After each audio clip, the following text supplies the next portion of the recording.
Welcome to a new episode of Cheaters Always Cheat. Like, subscribe, and share to stay connected. Throughout the entire week that Amy was away, my mind was flooded with questions. Should I confront her about it? Should I change the locks? Should I consider divorce?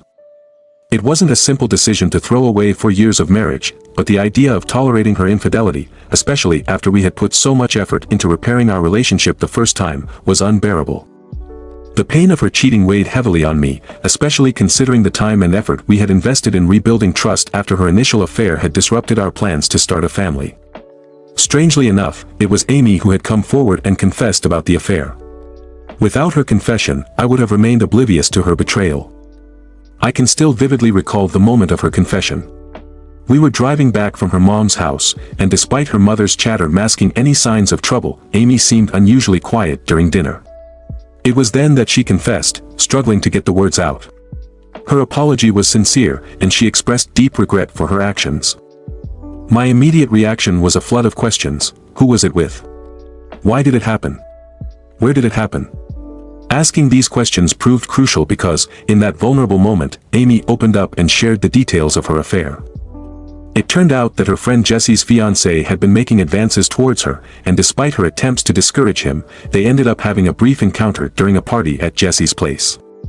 Despite the guilt and remorse, Amy insisted that she had ended the affair and made efforts to reconcile. However, the betrayal continued to weigh heavily on my mind, especially as we attended Jesse's wedding 2 months later. The experience challenged the very foundation of our relationship, forcing us to confront the complexities of trust and forgiveness. About a month later, they relocated to Chicago. I could comprehend how the affair unfolded, an appealing man showing interest, someone familiar who's drawn to you, while your spouse is preoccupied with work and travel, coupled with a bit of alcohol, and things escalate. However, what troubled me most was that it happened repeatedly. It was particularly difficult to come to terms with the fact that the man involved was Jesse's fiancé. While it might be commonplace for individuals to betray their closest friends, to me, it underscored a significant deficiency in character. How could she participate as a bridesmaid, celebrating her friend's wedding, all the while engaging in a secret affair with the groom?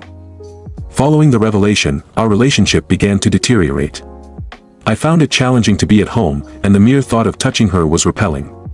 Whenever I attempted to, images of our intimacy while she was involved with her friend's future husband would inundate my thoughts. Her decision to keep this secret from me left me feeling naive and deceived.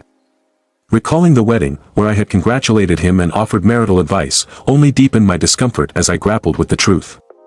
After nearly 2 weeks of strained communication, Amy broached the subject of attending counseling together. She articulated her apprehension about the possibility of me leaving her, recognizing that she had caused irreparable damage and hurt me beyond forgiveness. The counseling sessions proved challenging, but over several months, I managed to create some distance from the turmoil, leading to a gradual improvement in our relationship. Throughout the counseling process, many underlying issues came to the surface. Amy's anxiety about my frequent travel and my passive approach to addressing our relationship problems had both contributed to her feelings of inadequacy. It struck me how actions of one person could often be perceived as one's own fault. Viewing therapy as a means of distributing blame evenly between us, we went through phases of anger and denial. Eventually, we found a middle ground and began to experience happiness again. What resonated with me most from the therapy sessions were the commitments we made to honesty, trust, earning trust, fidelity, and communication. I made genuine efforts to adjust my travel schedule to spend more time together and engage in activities as a couple. We even started working out together to maximize our time. However, everything shattered when I stumbled upon her affair entirely by accident. One night, unable to access my email, I decided to use Amy's laptop connected to her work network to send a file. As I moved the mouse, I noticed a suggestive email preview from someone at her workplace. Despite my initial hopes for harmless flirting, the email hinted at a deeper connection. Though I tried not to jump to conclusions, the evidence of an affair was glaring. I searched for the guy's name in her email account, and my heart sank. There were countless saved emails from him, and she had sent him many too. I clicked on one from him, and the words, "Yesterday was the absolute most amazing time of my life. You are a goddess," stared back at me. It was a bad sign. I picked another, this time from her, detailing plans for a date and mentioning that I would be out of town. Then there was another from him, saying, "You are a bad girl and I love it." My anger surged, and the thought of confronting her immediately crossed my mind. I sat at the keyboard, debating whether to read all the emails. I felt the need to process everything. Initially, I considered forwarding all his emails to my own account, but I worried about leaving traces. So, painstakingly, I copied each email onto my USB drive.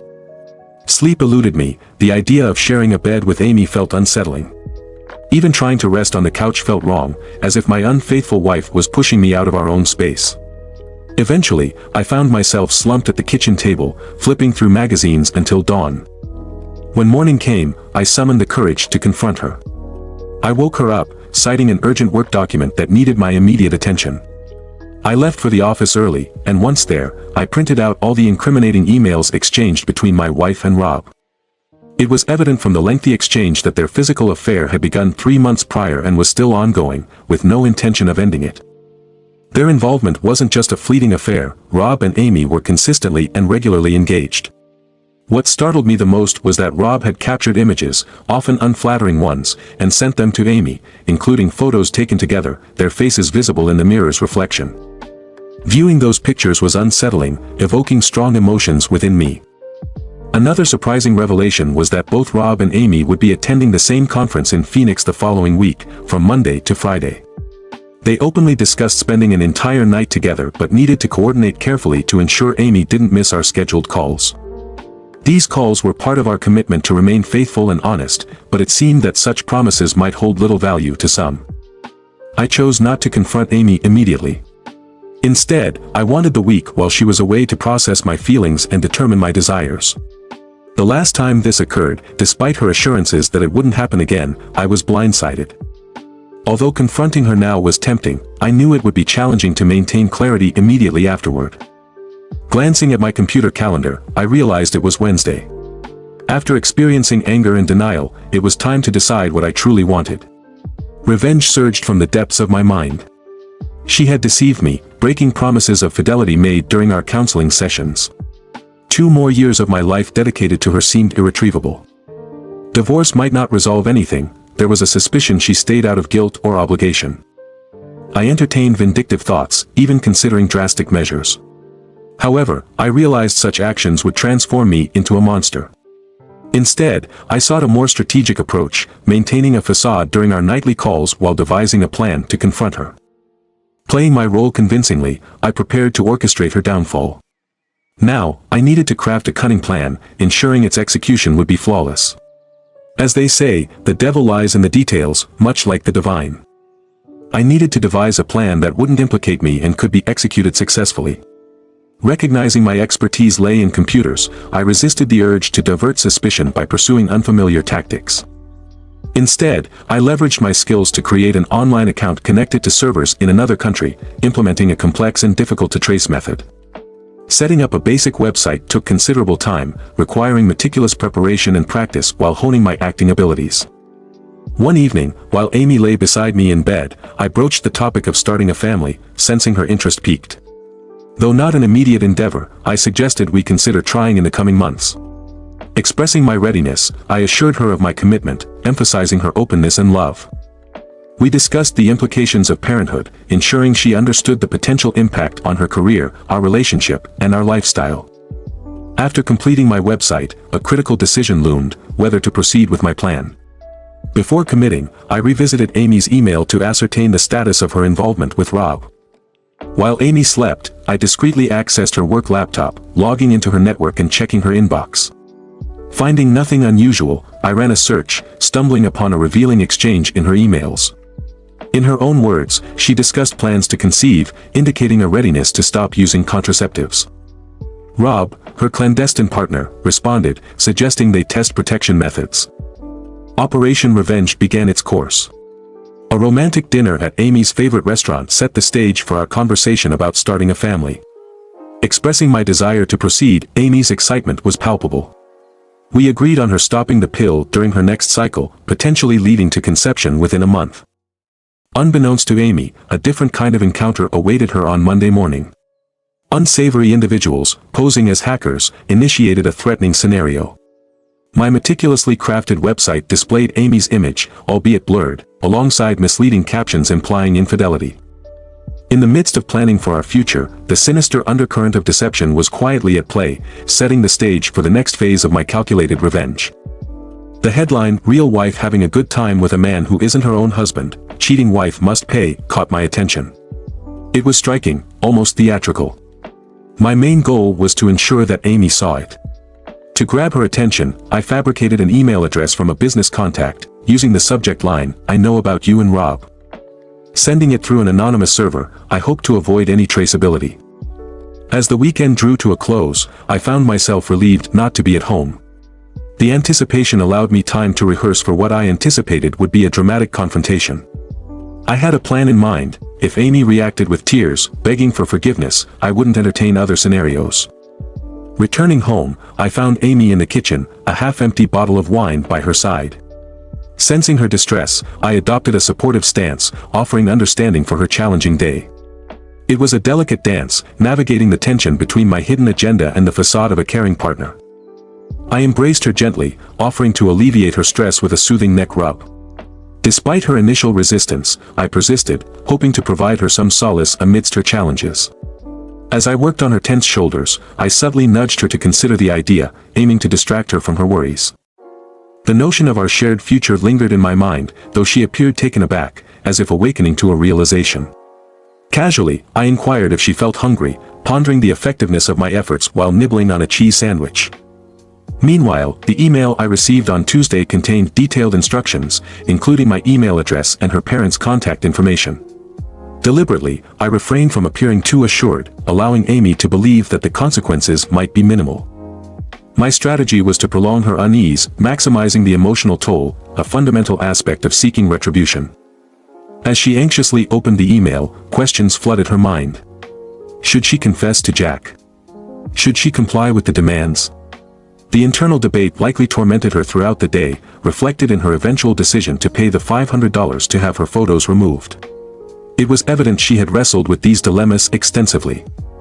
"It's truly remarkable," I marveled. "The plan is unfolding just as envisioned." There's a profound satisfaction in seeing the strategy take shape, even beyond the pursuit of revenge. Each step, from planning to execution, has its own momentum. Tuesday night wasn't a mere repeat of Monday. I was keen to gauge Amy's demeanor upon her return. Welcoming her at the door, I was met with a warm embrace and a lingering kiss, though her happiness seemed somewhat forced. Despite paying the money, uncertainty lingered regarding whether the threats would cease. Amy's company is undeniably engaging. We share meaningful conversations, cook together, and indulge in flirtation. As we discussed the prospect of starting a family, her excitement was palpable. Amy's declaration of love prompted me to reconsider. Despite her betrayal and our past struggles, contemplating parenthood together made me pause. Amidst my daily run, questions of forgiveness and the path forward weighed heavily on my mind. Should I transcend the desire for revenge, choosing forgiveness after inflicting suffering? Or would it be more fitting to end the marriage, asserting my masculinity by walking away? As the answer surfaced from within, it startled me.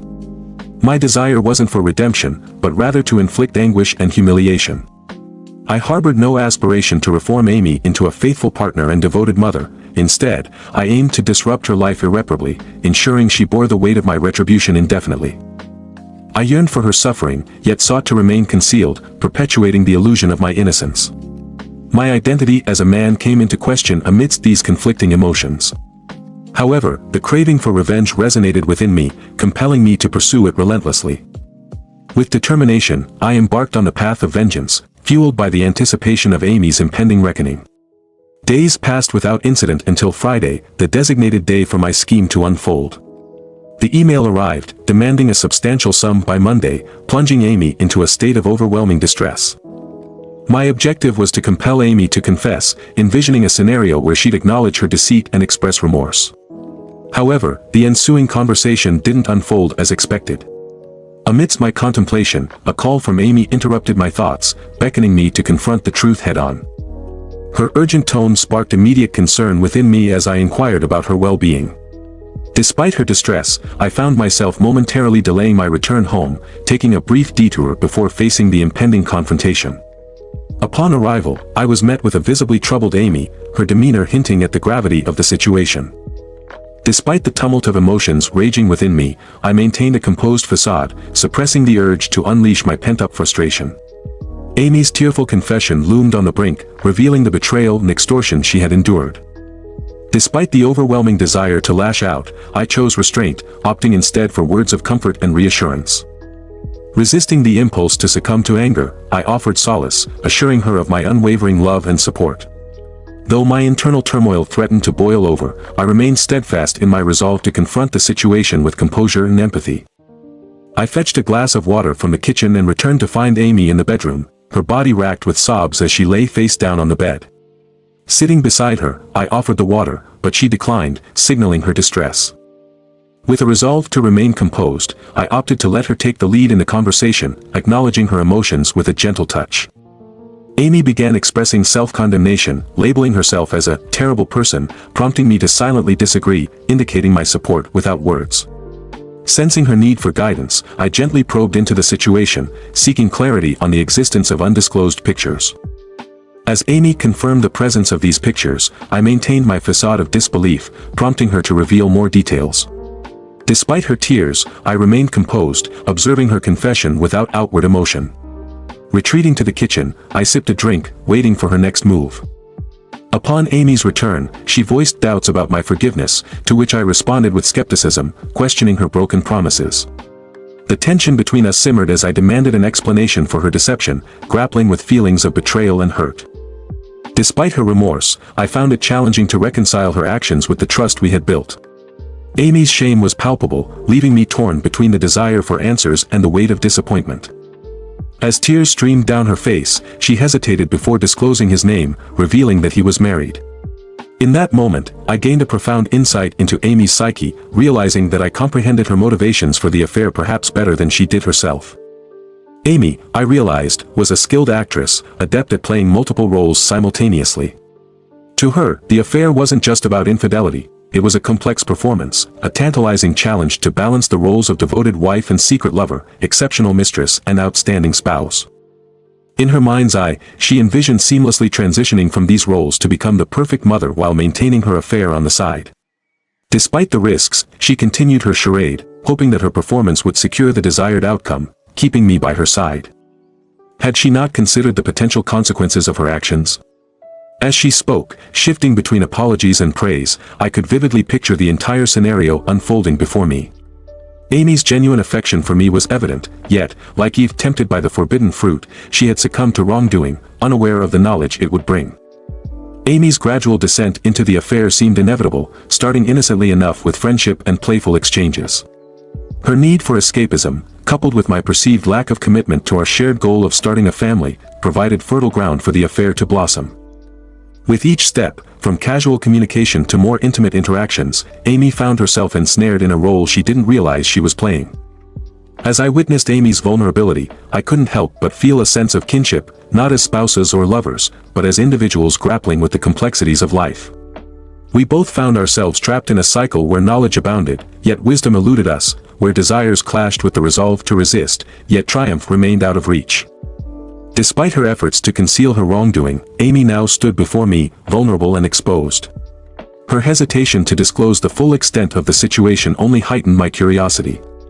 I pressed for details about the pictures, sensing there was more to the story than she initially revealed. I couldn't contain my anger as I confronted Amy about the shocking images of her involvement in the affair.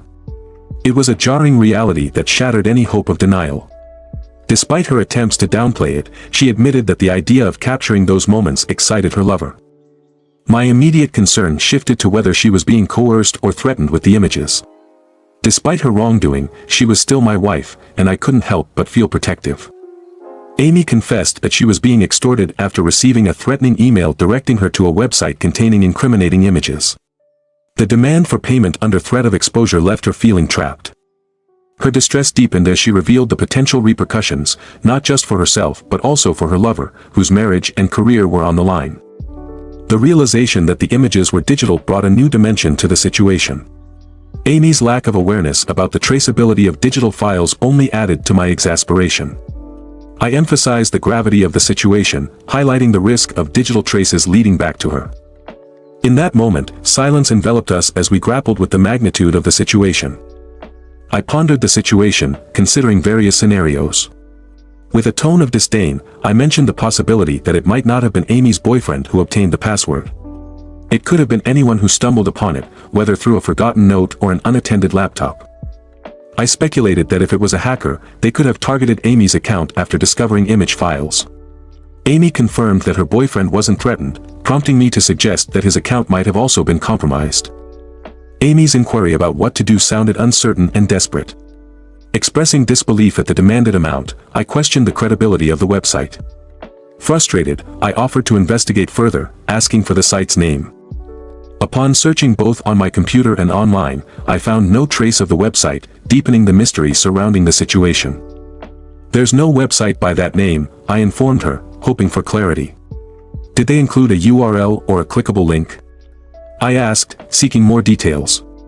Amy confirmed it was a link, likely fabricated. I suggested accessing the email they sent. Amy fetched her laptop, logging into her work email account. I advised her to forward the email to me but hesitated, considering that forwarding might deactivate the link. Instead, I opted to examine it firsthand. After sending the email to myself, I returned to my desk. A minute later, the email arrived, and I clicked on the link. The screen displayed "cheating wives," causing Amy to instinctively recoil. Pretending to read the text, I asked about the extortionists. Amy admitted to paying them $500 through her Visa card, citing a credit card link they provided. As I scrutinized the website, I couldn't find her picture. "They promised to remove it upon payment," Amy explained. I looked at her expectantly, encouraging her to disclose her motivations. "Why are you telling me this now?" I pressed, hoping for honesty without coercion. Earlier today, Amy turned away, revealing another threat she received. "If I don't pay them $10,000 by Monday, they'll share the pictures with everyone," she disclosed, visibly distressed. I expressed shock at the news, prompting Amy to nod silently before breaking down. "This isn't how I wanted my life to turn out," she lamented, her voice filled with despair as she slumped onto the floor. Seeking guidance, she looked to me for answers. In a calm tone, I responded, "No, I'm going to divorce you. That's my plan." Amy's sobs intensified at the thought of our impending separation. In the midst of her emotional turmoil, I inquired about the extortion demand. "Will you pay?" I asked, recognizing the gravity of the situation. Amy's response reflected her inner conflict. "I'm lost. I've lost you," she admitted, grappling with the weight of her actions. As Friday afternoon transitioned into evening, I drifted off to sleep, only to awaken to Amy's somber presence in the den. "I can't make the payment," she confessed, her voice heavy with resignation. Reflecting on the situation, I acknowledged the enormity of the sum demanded. $10,000 is a hefty sum to part with without certainty, I remarked, acknowledging the uncertainty of the situation. Amy contemplated the consequences of refusing to pay, pondering whether the damage had already been done. "If I tell everyone about the pictures, it's almost like they've already been shared," she mused, grappling with the implications of her actions. I couldn't fathom the depth of her betrayal, especially considering our plans to start a family. "I don't know if I'll ever be able to move past this," I confessed, struggling to come to terms with the shattered trust between us. Monday morning marked the final phase of my revenge plan. I swiftly compiled all the incriminating pictures and explicit conversations into an email and promptly sent it to everyone on Amy's contact list, including her family, friends, and colleagues. Without hesitation, I packed my belongings into my car and prepared to leave. Staying to witness Amy's turmoil would only bring me more sorrow, so it was time to depart. As the truth unfolded, Amy's life began to unravel. Forced to leave her job, she endured professional and social humiliation, facing mockery and rejection from some but empathy from others. Despite our mutual love, Amy's lack of self-control made our marriage unsustainable, leading to divorce proceedings. I harbored concerns about her intentions to conceive, viewing it as an attempt to bind me further. After the divorce, we parted ways amicably, dividing our possessions and selling our shared property. Despite her previous sentiment, having me was no longer an option. Amy's lover faced severe repercussions as his wife couldn't forgive his public disgrace, leaving him with little sympathy from me. As time passed, Amy and I grew distant, especially after I met and eventually married another woman, Pilar. Balancing my new relationship with the lingering connection to Amy proved challenging. Years later, Amy reached out when she remarried, expressing lingering feelings for me, but I found myself indifferent to her life. Nowadays, Pilar and I have a family of our own, with 2 young daughters and plans for a 3rd child. We maintain open communication about my past with Amy, ensuring trust and honesty in our relationship. While seeking revenge helped me grow stronger, I've come to understand the profound beauty of unconditional love, especially when I hold my daughters in my arms. Don't forget to subscribe, like, and click on the little bell icon for notifications of new stories.